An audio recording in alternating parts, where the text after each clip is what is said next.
Bechavod, Rav, si vous voulez commencer. C'est bon? Super. Oui. Alors, B'ezrat Hashem, Siyata Dishmaya, Adonai Sefatah, Yiftach, Ufi Yagid, Teilatecha. Akadosh Baruch Hu, aide-nous à te louanger ce soir et à rapprocher les hommes du peuple d'Israël. Baruch Hashem, je suis très heureux de faire votre connaissance, je ne vous connais pas. J'espère que vous êtes bien assis. Bienvenue à Marseille, ouais. On est en direct de la terre d'Israël. On va commencer, Baruch Hashem, par une super nouvelle. Super nouvelle. On ne se connaît pas, mais on commence avec une bonne nouvelle à Bretagne. À Bretagne, tous les gens qui sont arrivés ce soir et qui ont fait le sacrifice de passer une heure avec nous pour se renforcer, pour s'imprégner de Torah. Alors j'ai une super nouvelle. Baruch Hashem. Ils ont une très grande valeur aux yeux du Créateur, une très très grande valeur aux yeux de Kadosh Baruch Hu. Et si vous pouvez me poser la question, comment je peux oser dire une chose pareille, je ne vous connais pas, je ne vous ai jamais vu, je n'ai jamais parlé avec vous. Comment je peux oser dire que toutes les personnes qui sont présentes ce soir avec nous, et ce n'est pas de la blague, je suis en train de passer de la pommade, je vais vous le prouver, ils ont une valeur très très grande aux yeux du Créateur. C'est des bijoux d'Akadosh Baruch Hu à Bretagne. 6 secondes, excusez-moi. Hop, hop, voilà. Il faut savoir que la raison est toute simple. En l'an 2020, ça touche du miracle. Un juif qui veut prendre une heure de son temps, une heure de sa journée pour écouter un cours de Torah, ça touche du miracle à Bretagne. Parce que dehors, la carte, le menu, il est beaucoup plus attrayant. À Bretagne, le monde, ce Baron, il nous propose des choses complètement différentes, des choses beaucoup plus piquantes que de réserver une heure d'études pour se renforcer et pour s'élever. Alors, à Bretagne, je veux dire encore quelque chose de plus fort que ça. Il faut savoir que votre présence ce soir vient dévoiler la volonté profonde de votre âme, la volonté profonde de chaque juif dans ce monde. Faire un pas vers le Créateur, mais il ne sait pas qui veut le juif. Le juif, il n'est pas au courant qu'il a envie de faire un pas. Il n'est pas au courant parce qu'il ne se connaît pas, parce qu'il ne sait pas comment Hachem il le regarde. Il ne sait pas comment le Créateur le regarde. Alors ce soir, on va, B'ezrat Hashem, essayer de toucher à la vérité. Essayer de comprendre comment le Créateur du monde il regarde chacun d'entre nous. Malgré nos difficultés, malgré nos montées, malgré nos descentes, malgré toutes nos mauvaises pensées, et malgré tous nos mauvais traits de caractère, ainsi de suite. On est là pour toucher à la vérité à Bretagne. Il faut savoir que la vérité qui est en nous, la vérité, on pense tous de tenir la vérité. Mais cette vérité, elle ne veut rien dire, c'est que du mensonge. Je vais vous le prouver encore une fois. Comment on peut oser dire que la vérité que chacun d'entre nous a dans le cœur, eh bien, ce n'est pas la vérité d'Hachem. La plus grande preuve, c'est qu'on a tous notre vérité. Donc, la vérité va varier selon chacun d'entre nous. Mais la vérité à Bretagne, elle est une, la vérité. La vérité, elle est chez Akadosh Baruch Hu. Akadosh Baruch Hu, il ne nous regarde pas comme nous on regarde. Le marchavotechem, marchavotai, Akadosh Baruch Hu, il n'a pas les mêmes pensées que nous. Alors, ce soir, on va découvrir ensemble combien de valeurs on a aux yeux du Créateur. Combien le Créateur nous chérit à Bretagne. On commence par la première preuve. La Gemara dans Kiddushin nous dit, page numéro 40, nous dit, celui qui a désiré faire une mitzvah, mais il a eu un honnête, il a eu un empêchement. Akadosh Baruch Hu considère comme s'il avait déjà accompli la mitzvah. Du fait qu'il veut la faire, cette mitzvah, elle est déjà accomplie aux yeux d'Hachem. Elle est déjà présente aux yeux d'Hachem. Quelqu'un qui a une bonne pensée à Bretagne, alors ça a déjà de la valeur auprès d'Akadosh Baruch Hu.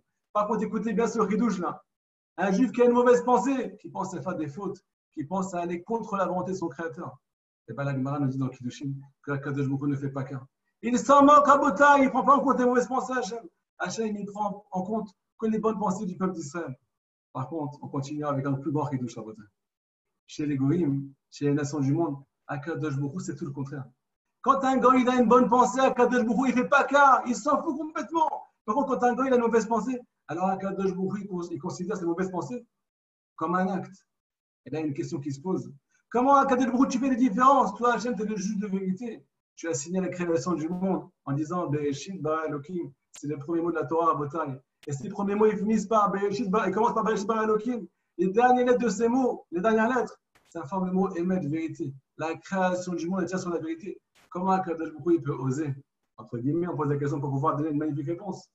Comment Akadosh Baruch Hu, il peut oser considérer la pensée positive d'un juif comme un acte et la pensée positive d'un goy comme ça ne veut rien dire. Par contre, sa pensée négative, elle veut vous dire quelque chose de goy. Alors écoutez bien ce que le juge de vérité répond. Écoutez bien le Kiddush qu'on va dévoiler ce soir. Il faut savoir que le peuple d'Israël, il est jugé selon son essence. Je dis Rabbi Nachman de Bresel, écoutez Moharan, leçon numéro 7, dans la deuxième partie du écoutez Moharan.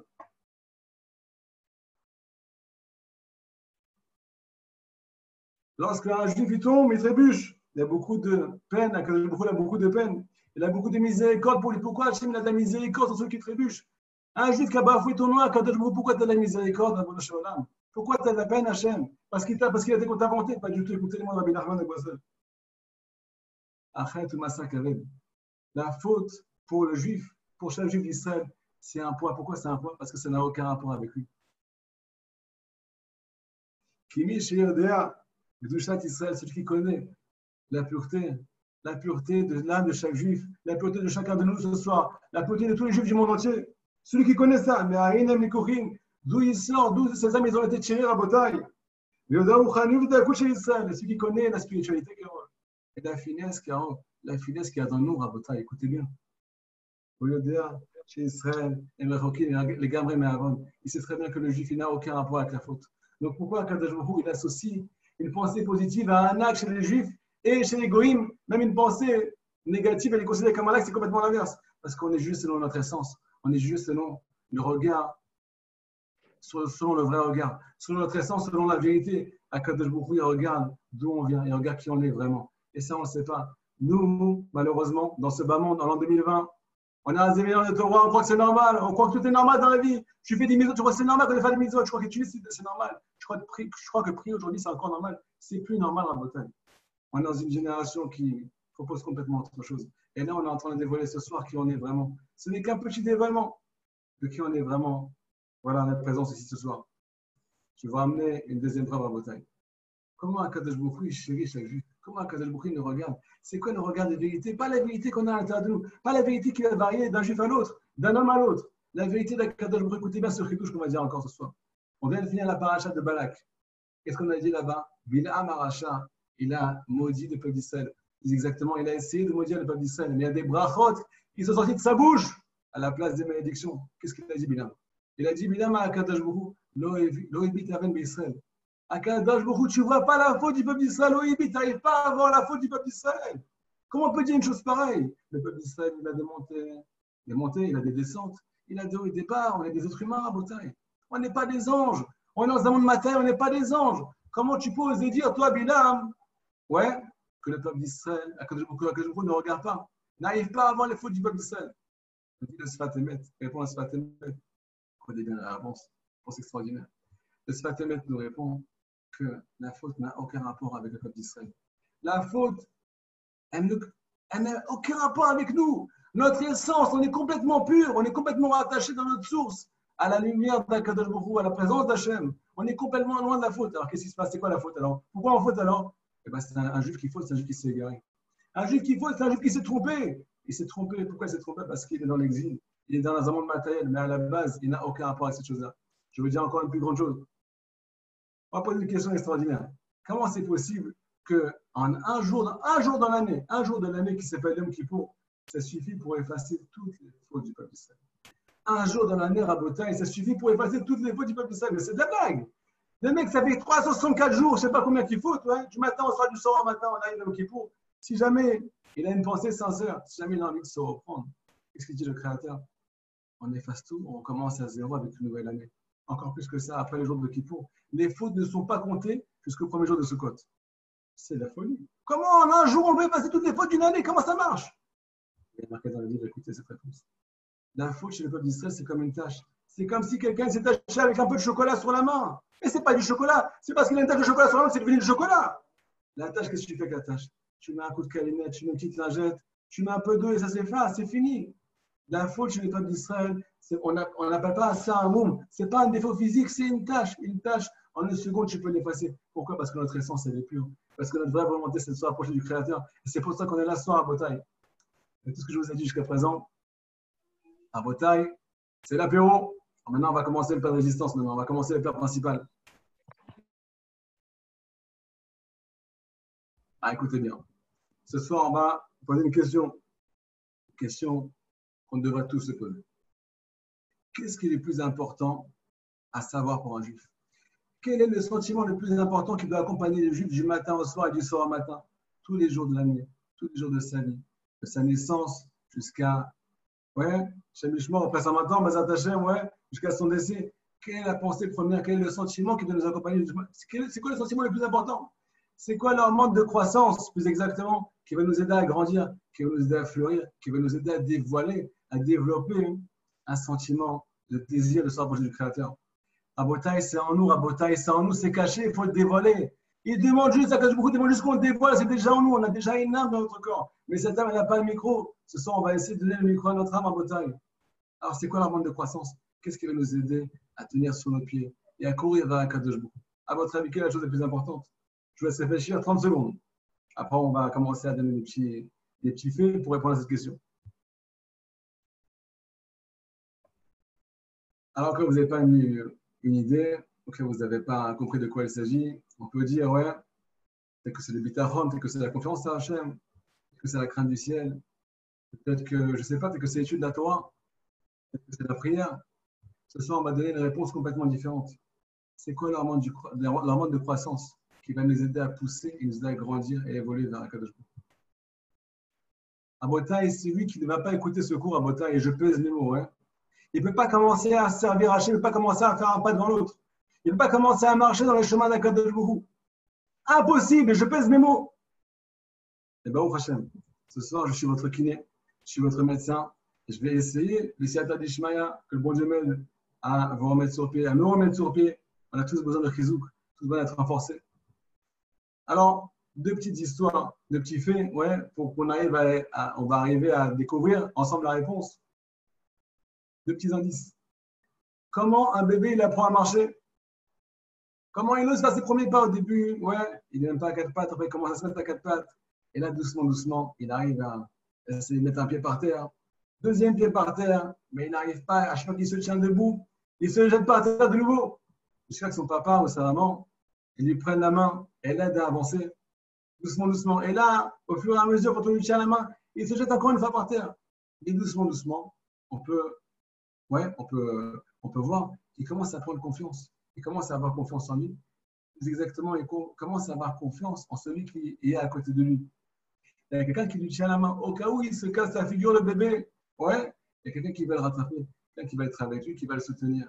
Et s'il tombe, eh ben, c'est pas grave, on va encore lui tenir la main pour qu'il se relève et pour qu'il continue à marcher. Et à partir d'un certain moment, eh ben, ce bébé, il va marcher tout seul. Il va pas comme ça, ouais, il va s'en aller, il va partir en courant, ce bébé. Il va partir en courant. Pourquoi? Parce que maintenant, il a confiance en lui. Parce que, plus exactement, maintenant, il a confiance. Il sait très bien que, quoi qu'il arrive, il y a quelqu'un pour lui tenir la main. Quoi qu'il arrive, il y a quelqu'un pour l'aider à avancer et à se relever. Ça, c'est le premier fait. On continue, ouais, avec deux petites histoires. À Bretagne, dans la Shoah, les nazis marchent même, que leur nom soit effacé. Hachem, il comme d'abord, que le Hachem, à Bretagne, que Hachem, il barach, il venge le sang de chaque juif. Il y a un nazi qui faisait des expériences, un nazi très connu qui faisait des expériences sur le peuple d'Israël. Ce nazi, il faisait des expériences sur les juifs. Qu'est-ce qu'il faisait? Il a pris deux groupes de bébés en Bretagne. Il a séparé, on va dire qu'il y avait 20 bébés. Il a mis 10 bébés d'un côté et 10 bébés de l'autre. Les 10 premiers bébés, il leur a ramené une nourrice, une seule nourrice. Ces 10 bébés étaient nourris par une seule nourrice. Par contre, les 10 autres bébés, ils étaient nourris par plusieurs nourrices. Ils avaient, je ne sais pas moi, 10 bébés, à chaque fois, ils avaient une nourrice différente. Là-bas, cet Allemand-là, Marchemo, il a pu constater que les bébés qui étaient nourris par une seule nourrice, ils ont vécu, ils ont survécu, ils ont grandi normalement. Mais les bébés qui étaient nourris par 10 000 nourrices par jour, ils n'ont pas tenu le coup, ils sont morts. Ils sont partis de ce monde. Pourquoi, à Bretagne? Pourquoi? Parce que quand il y a 10 000 personnes qui dépassent devant toi, quand tu ne sais pas à qui tu appartiens, quand le bébé ne sait pas à qui il appartient, quand tu ne sais pas qui c'est qui te donne à manger, qui c'est qui soutient, qui c'est qui va t'aider à grandir, et ben tu perds la boule. Tu ne peux pas continuer, tu ne peux pas grandir, tu ne peux pas marcher. Par contre, les bébés qui avaient une seule nourrice, eux, ils étaient sur leurs pieds. Et ils ont grandi. Alors, n'est-ce pas qu'ils sont encore en vie aujourd'hui, ouais. Mais un juif, il a besoin, c'est pareil. C'est vrai que c'est pareil. Un juif qui ne sait pas à qui il appartient, un coup, il croit qu'il appartient à son Yetzirah, un coup, il croit qu'il est proche d'Hachem, un coup, il croit qu'il est loin d'Hachem, un coup, il croit qu'il aime. Ouais, je ne vais pas vous dire, ouais, on a tous des tentations, ouais. On va pas des détails, mais on ne peut pas parler des détails maintenant. Un juif qui ne sait pas qui il est, à qui il appartient, il ne peut pas tenir le coup, il ne peut pas grandir, son âme ne peut pas s'épanouir, son âme ne peut pas grandir à Bretagne. Encore une histoire. Vous savez, au Hachem, dans les maternités, qu'est-ce qui se passe? Maman, elle a accouché, le bébé est venu au monde, on est tous contents, Mazel Tov, Mazel Tov. On rentre le bébé dans la nurserie, et comme vous pouvez le savoir, à la base, c'est l'unisson. Dans la nurserie, c'est l'unisson. À Bretagne, ça crie, ça casse les oreilles, tous les bébés ils pleurent en même temps. Il faut savoir que malheureusement, ouais, il y a des bébés qui ne sont pas nourris au biberon là-bas. Ils ne sont pas nourris dans les bras des nourrices. Ou bien les mamans, elles sont fatiguées après l'accouchement. Ils n'ont pas le temps de prendre leurs enfants dans les bras des fois. Ça arrive, malheureusement. Ouais. Il faut savoir qu'il y a une étude qui a été faite.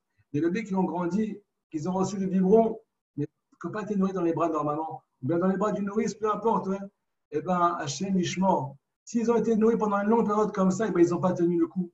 Pourquoi? Parce que ça ne suffit pas de manger à Botaï. Il faut de l'amour, il faut de la chaleur. Il faut sentir qu'on est accompagné, il faut sentir qu'on a de la présence. Ben, c'est pareil chez Akadosh Baruch Hu. Si tu ne sens pas qu'il est avec toi, même si tu manges, tu étudies la Torah c'est le pain, c'est un pain spirituel la Torah. Même si tu pries, mais si tu ne sens pas dans les bras d'Akadosh Baruch Hu quand tu étudies la Torah, si tu ne sens pas qu'il est avec toi à chaque instant, à Botaï, tu ne tiendras pas. Tu ne pourras pas tenir devant les tentations de ce monde. Tu ne pourras pas donner le micro à ton âme. Tu ne pourras pas chercher ton créateur. Parce que tu n'as même pas envie de commencer. C'est trop compliqué cette histoire. Et si tu sais qu'il est tout le temps avec toi, quoi qu'il arrive, ben, je peux te dire que tu vas partir en courant toi aussi. Tu vas devenir autonome.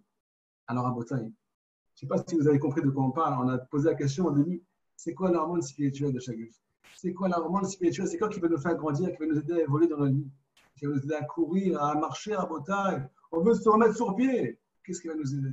Alors la réponse, elle est comme ça la réponse. Un amour sans condition. Un amour sans condition, peu importe qui tu es. Peu importe ce que tu as fait avant de venir à secours. Peu importe quel est ton passé. Peu importe ce que tu as fait toute ta vie. Si aujourd'hui tu es là, que tu as envie de faire un pas vers Akadosh Baruch Hu, alors sache que l'amour d'Akadosh Baruch Hu, il est sans condition.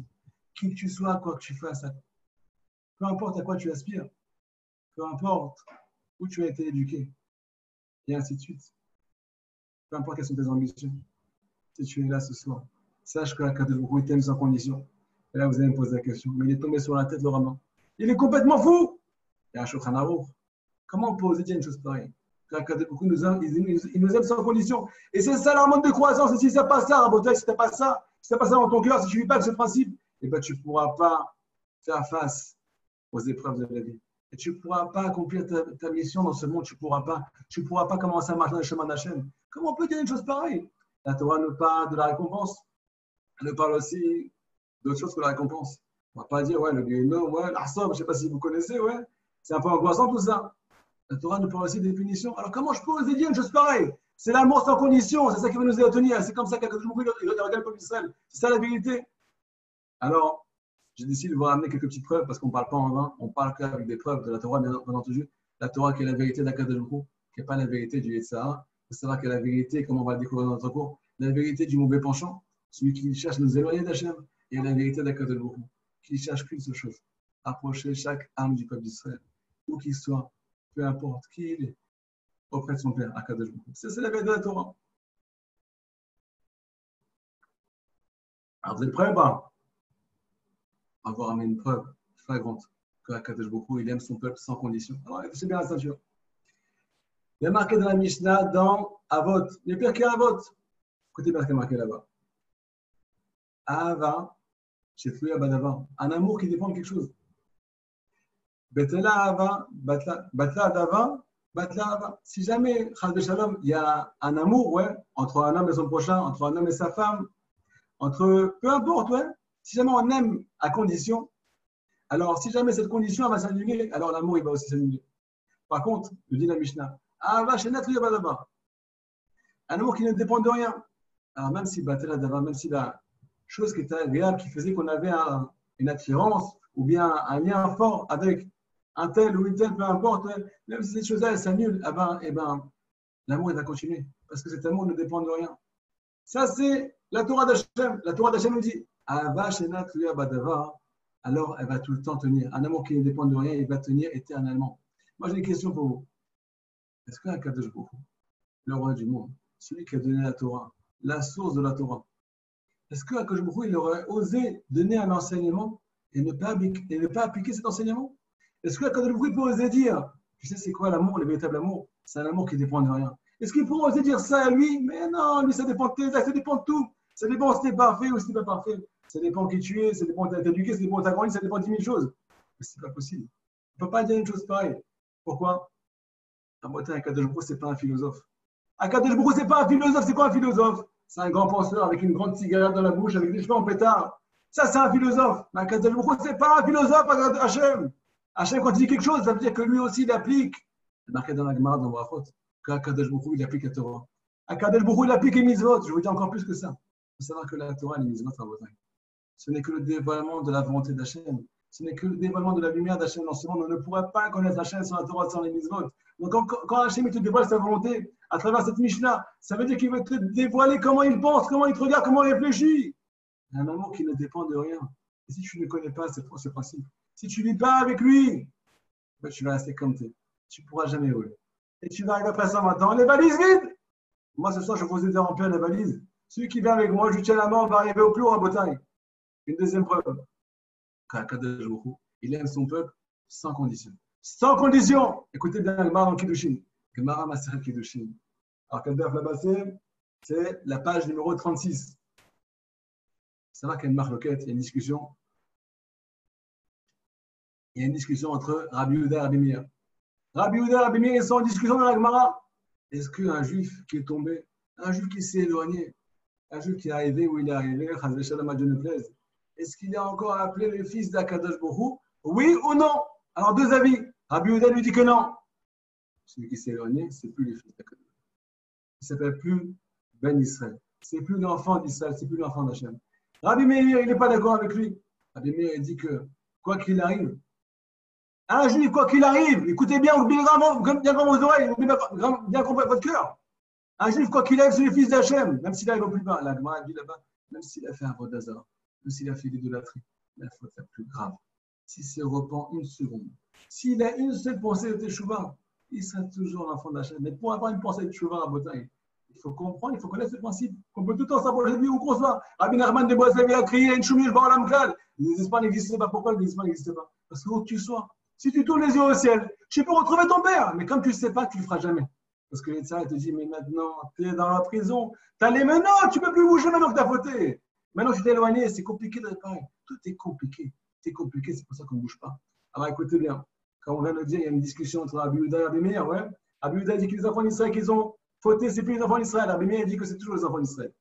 Il faut savoir qu'il y a un principe très connu, un klal, ouais, une règle dans le chasse, dans la Gemara, qu'à chaque fois qu'il y a une discussion entre Rabbi Yehuda et Rabbi Meir, la halakha, elle est comme Rabbi Yehuda, on tranche comme Rabbi Yehuda. En l'occurrence, aujourd'hui, si jamais on était posté comme Rabbi Yehuda, alors on s'appelle les enfants d'Israël. Si jamais on va contre la volonté d'Hachem. Mais ici, c'est un cas particulier en Bretagne. C'est une des seules fois, ou ce n'est pas la seule fois, où on tranche la halakha comme Rabbi Meir. Dans cette Gemara, dans Kiddushin, on va trancher la halakha comme Rabbi Meir. C'est exceptionnel. On dit le Rajba c'est un des Rishonim, c'est le Kodesh Kodashim à Bretagne. Il dit c'est un cas particulier, on a été posté comme Rabbi Meir dans cette Gemara. Pour te dire que le peuple d'Israël est tout le temps le peuple d'Israël. C'est tout le temps les enfants d'Hachem. Mais écoutez, là, on n'est qu'au tout début, là. Vous n'avez encore rien entendu. Il faut savoir, au cas où vous ne savez pas, que Rabbi Meir qui a tranché la halakha et qui nous fait du bien à Bretagne, qui nous dit qu'on est tout le temps les enfants d'Hachem. Il faut savoir que Rabbi Meir, il a été enterré, ouais, il est enterré en Israël, comme vous savez. Et Rabbi Meir, il a été enterré debout. Il est enterré debout. Tous les corps, en général, ils sont enterrés. Ouais, couchés. Là, on espère, ouais. On espère pas, ouais, on espère. Rabbi Meir, le Tana Kadosh, qui a tranché pour le peuple d'Israël, il est enterré debout. Qu'est-ce que ça veut dire? Pourquoi il est enterré debout? Alors, je vous dis, je ne sais pas pourquoi il est enterré debout. Mais le Ben Ishraï, la bombe atomique, Ben Ishraï, je ne sais pas si vous connaissez le Ben Ishraï.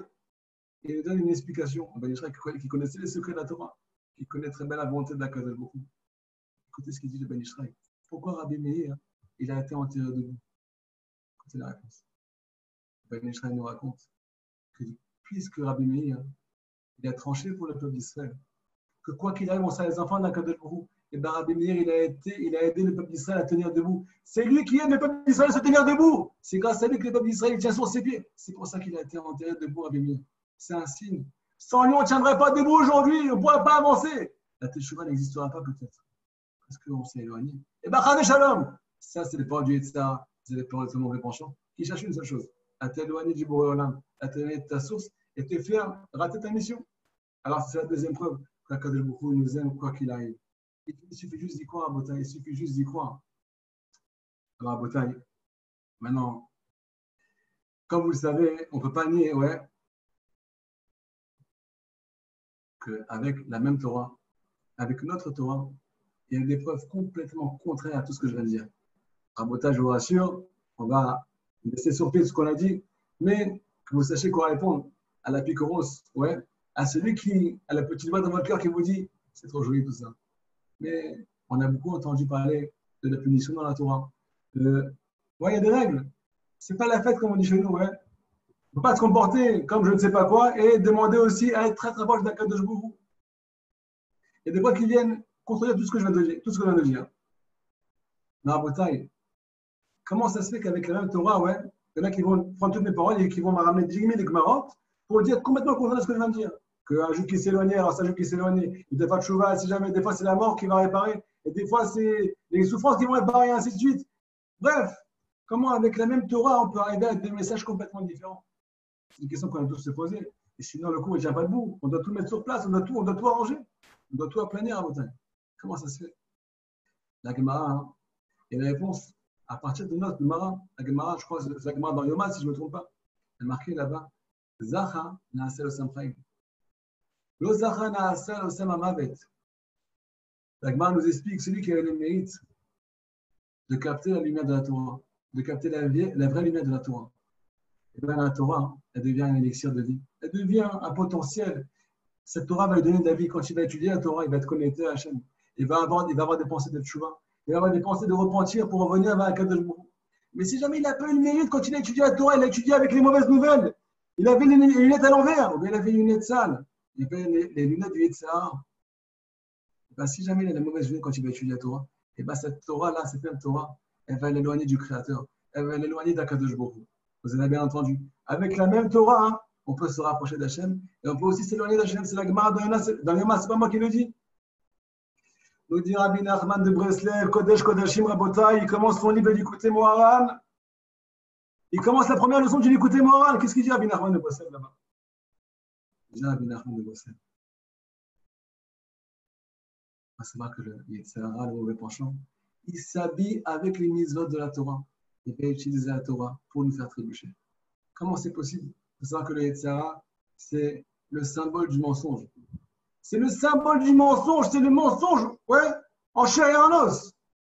Il veut t'éloigner, il veut que vous voyez la vérité, cette vérité qui nous rapproche du Créateur. Déjà, Rabbi Nachman de Breslev, le Yetzirah, va utiliser des mitzvot de la Torah, il va utiliser les commandements de la Torah, il va utiliser des Gemarot pour te dire que toi, tu es petit, que toi, tu n'as aucune valeur, et que toi, ton chemin est très long pour revenir vers le Créateur, et que ce chemin, il est infini, que tu ne pourras jamais y arriver, ou même si tu peux y arriver, tu vas devoir souffrir, tu vas devoir peiner. Et ça va être trop compliqué, tu vas devoir faire des sacrifices, ainsi de suite. Alors que ce n'est pas du tout vrai. À Botaï, nous dit Rabbi Nachman, le Yetzirah s'habille avec les mitzvot de la Torah.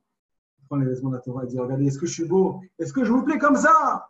Nous dit le Baal Shem Tov. Vous savez pourquoi le Yetzirah, à la fin du temps, il y a marqué dans la Gemara, dans Souka, que Akadosh Baruch Hu, il va faire la Shkita. Il va égorger le Yetzirah comme ça, il va lui couper la tête à la fin du temps. Pourquoi Akadosh Baruch Hu va punir le Yetzirah? Une question tout ça qu'on doit se poser. Mais le Yetzirah, il fait sa mission dans ce monde.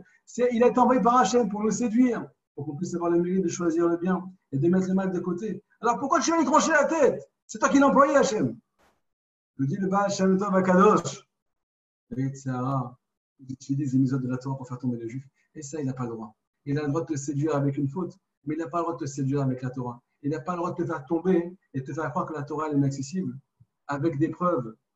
Encore une parole de Rabbi Nachman de Breslev, c'est faire un midot.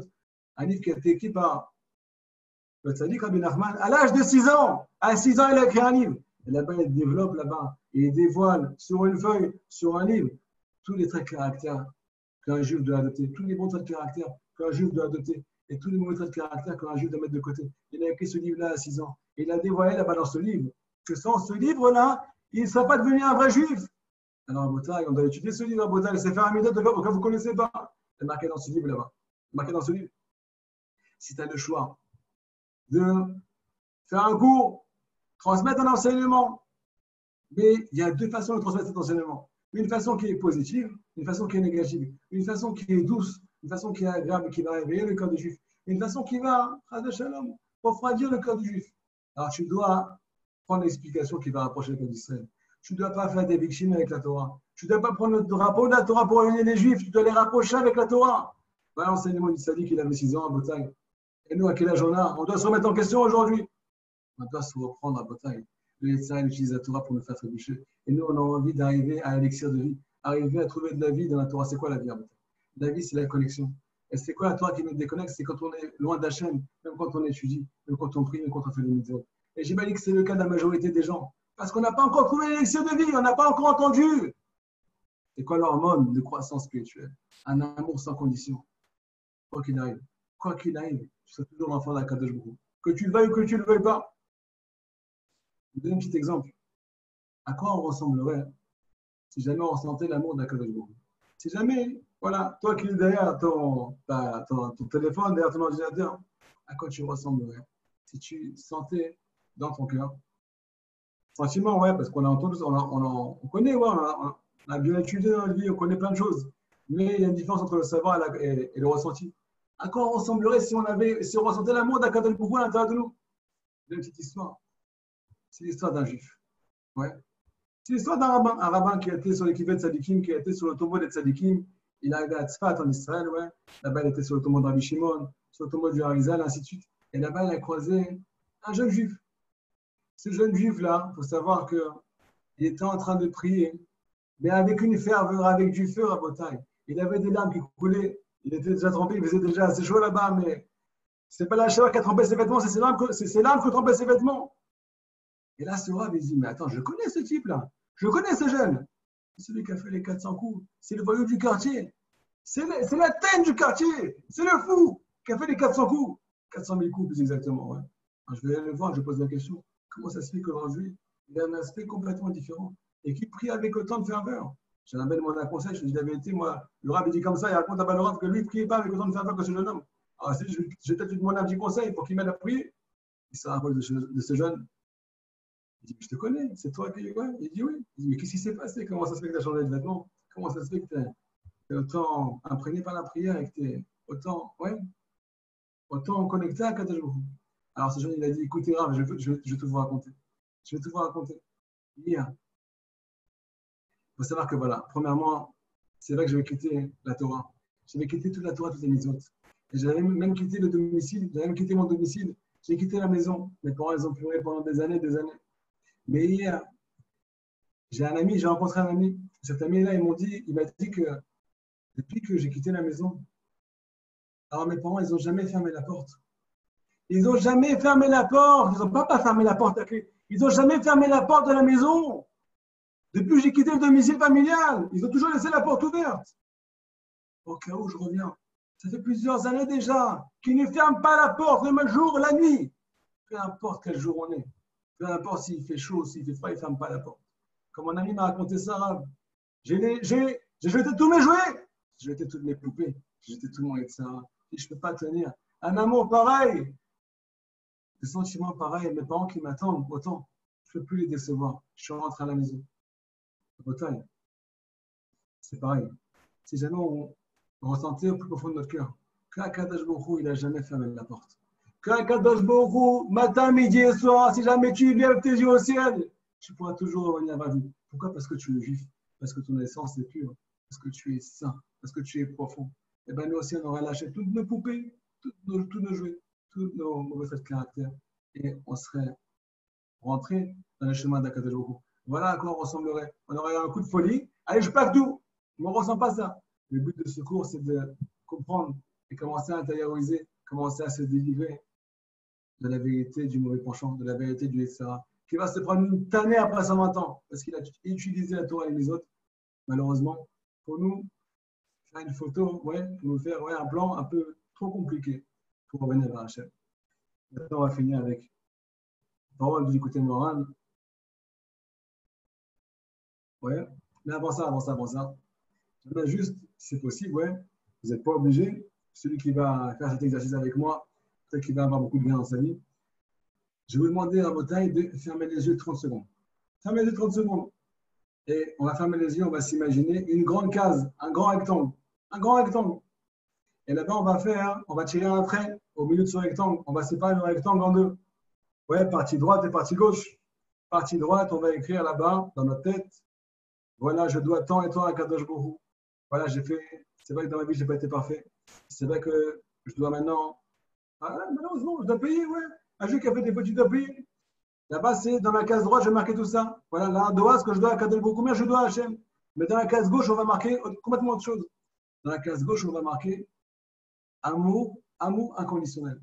Amour sans condition. En beauté, on doit faire la part des choses. Un juif qui s'égare, il doit dire pardon à Hachem, il doit se reprendre. Mais il ne doit pas oublier que ça ne vient en rien contredire le fait qu'il y a un amour qui est sans condition. Et si tu n'as pas la base qui s'appelle l'amour sans condition, tu n'auras même pas le cœur de commencer à payer tes dettes, à dire pardon à Hachem. C'est que si tu as la base, que si tu sens cette connexion, que tu pourras tout le temps te reprendre quoi qu'il arrive. Maintenant, on finit par les paroles du côté moral. Rabbi Nachman nous dévoile, est marqué dans la Torah. Moshe Nigash el Arafel Kisham Elokim. Pendant le don de la Torah, Moshe Rabbeinu, il a été ce qu'on appelle dans la brume, dans la pénombre là-bas.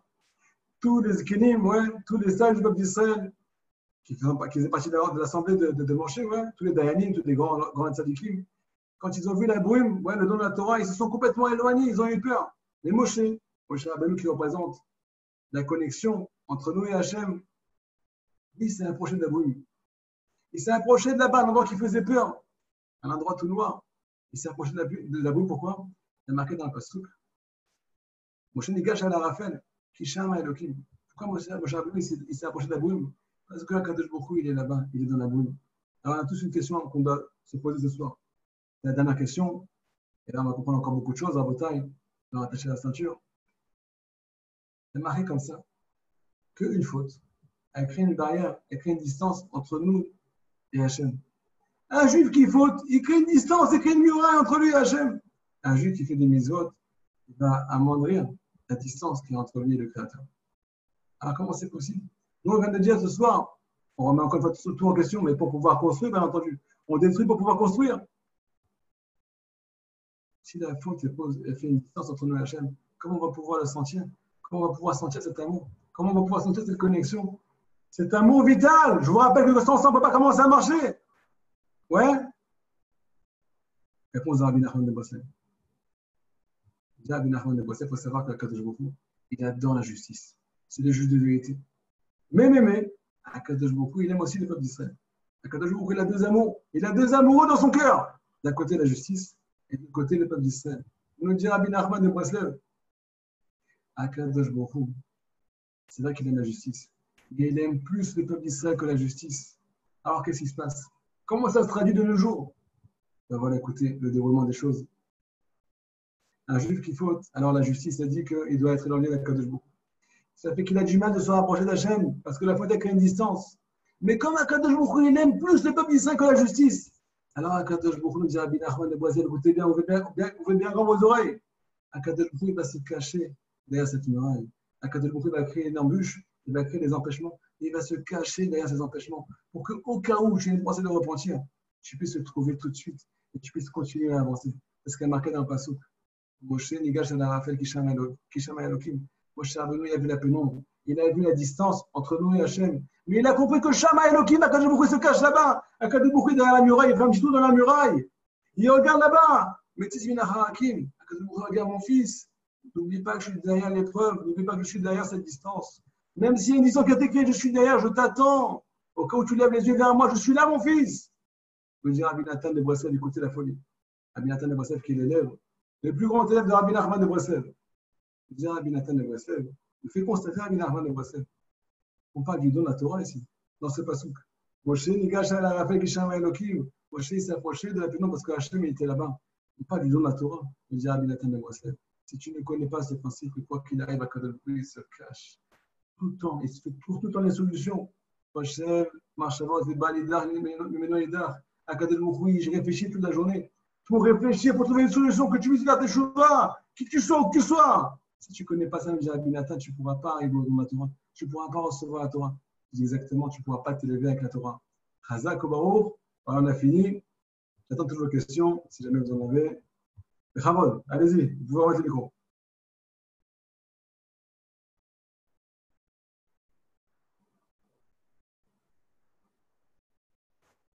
Vous m'entendez? On attend. Allô, allô? Oui, nous vous entendons. Super. Alors voilà, s'il y a des questions, je suis présent dans la tâche. Je vous écoute.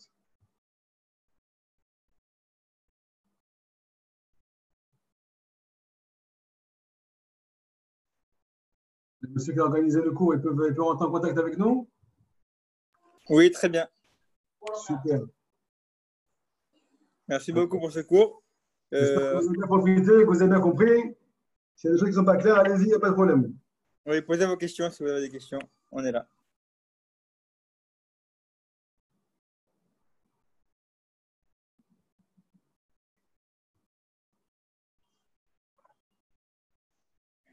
Shalom. Shalom, shalom.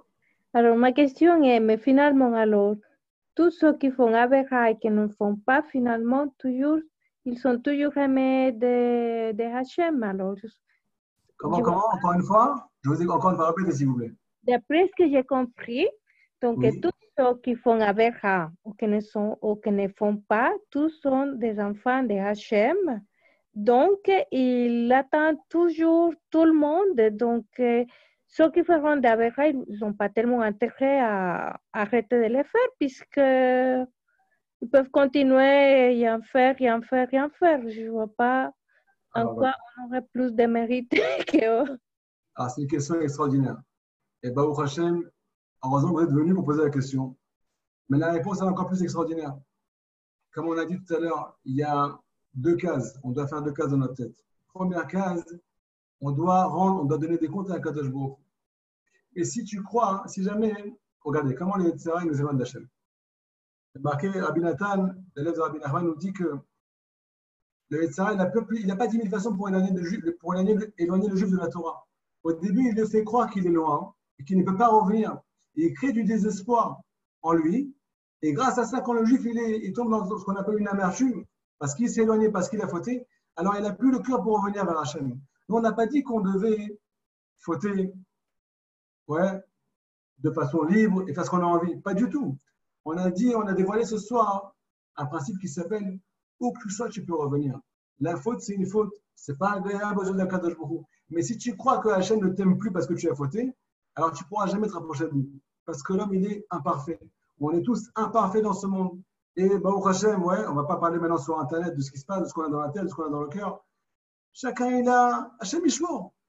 Et à cause de ça, comme on est des gens simples, on n'est pas forcément des grandes tzadikim, on croit que le chemin de la Torah, il n'est pas forcément pour nous. Ou bien il est pour nous, mais nous, on n'a pas la possibilité de devenir des grandes tzadikim.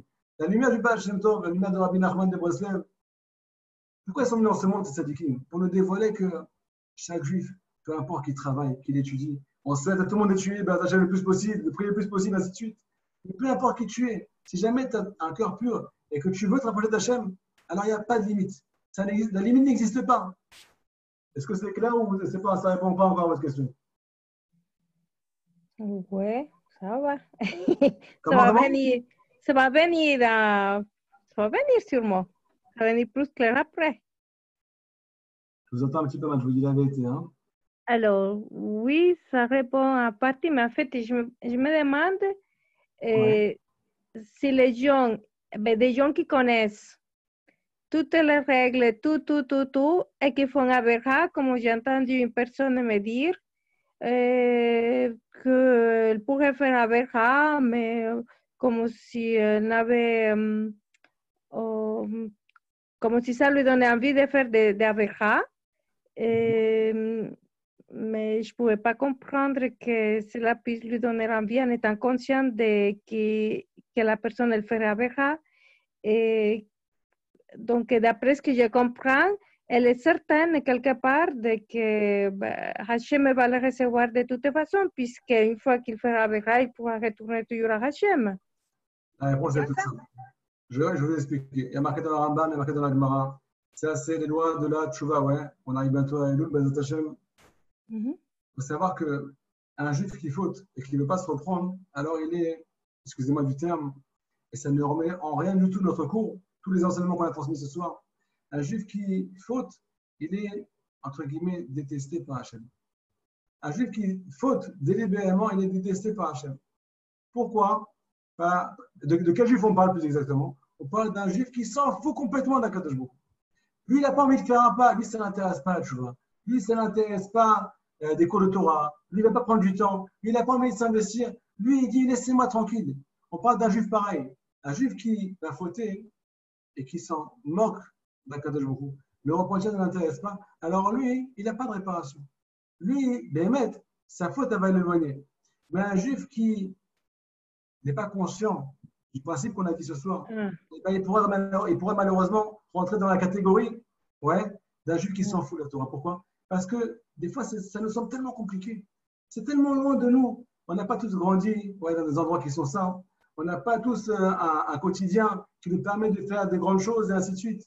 Alors on pourrait se dire, c'est pas pour moi. Et puisque c'est pas pour moi, eh ben, je n'ai pas envie de m'investir et je n'ai pas le cœur à repentir. Si on ne connaît pas le principe qu'on a dit ce soir, on ne peut pas commencer à allumer la flamme, pas commencer à marcher, pas commencer à avoir le monde de croissance. Par contre, un juif qui a fauté, mais qui dit à Kadosh Baruch Hu, le Rambam, il dit, ne serait-ce qu'une seule pensée de tchouva, il n'a pas encore fait de tchouva. Il a une seule pensée de tchouva. Il est déjà appelé à Aouv. Il est chéri par le Créateur. Il passe de quelqu'un qui dégoûte le Créateur à quelqu'un qui est chéri et joyeux par le Créateur, avec une seule pensée de tchouva. Donc en fait, ça dépend de quel est notre esprit dans la vie, qu'est-ce qu'on cherche dans la vie. Ça répond plus à la question? Oui, ben, c'est ce que je pourrais dire à la personne en question à laquelle je pense. Comme cela, j'ai des arguments maintenant. Ça me permet d'y répondre. Merci. Toda Rabba. Avec plaisir, avec plaisir. Le Chaim. Aussi. C'est une question super importante. Merci beaucoup. De rien.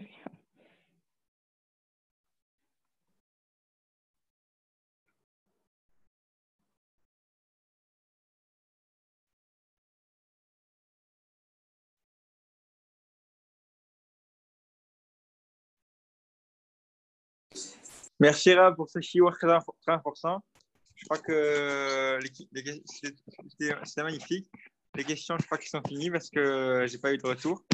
On espère très vite vous revoir. Avec plaisir. Juste si vous pouvez me rendre un petit service, si le Beth Midrash il est encore présent là. Oui. Ouais. Il y a des gens qui sont encore présents? Oui. Super. Est-ce que vous pouvez transmettre le lien que je vous ai envoyé? Vous avez reçu le petit lien que je vous ai envoyé tout à l'heure? Oui, le lien du groupe. Oui, je vais le transmettre. Voilà, je transmets une petite annonce. Voilà, Botaï, je ne suis pas quelqu'un qui prend de l'argent quand je fais des cours. Je fais tout gratuit. Je fais tout pour essayer. Ouais, je me bats pour essayer de dévoiler cette lumière. Cette lumière qui va nous rappeler qu'on peut toujours revenir vers le Créateur. Et au prochain, j'ai ouvert un petit groupe de WhatsApp. Et il y a une petite chaîne aussi de YouTube, ouais. Et là-bas, il y a des petits cours de 5 minutes qui apparaissent 2 fois par semaine environ. Donc, celui qui est intéressé, il va recevoir, j'imagine, par la personne extraordinaire qui a organisé le cours. Il va recevoir un petit lien. Celui qui a envie de s'inscrire, c'est 2 cours de 5 minutes maximum par semaine. Des cours de chizouk, des cours qui nous remplissent le cœur et qui nous aident vers Hachem à faire notre chemin dans une joie dans la joie, dans la vraie joie, dans la vérité. Donc voilà, on vous attend avec plaisir. Bienvenue à tous. En tout cas, pour moi, c'était un plaisir. J'espère que pour vous, ça s'est bien passé. Et j'espère à très bientôt. Voilà. À très bientôt. Merci, Rav. Avec grand plaisir. Au revoir. Au revoir.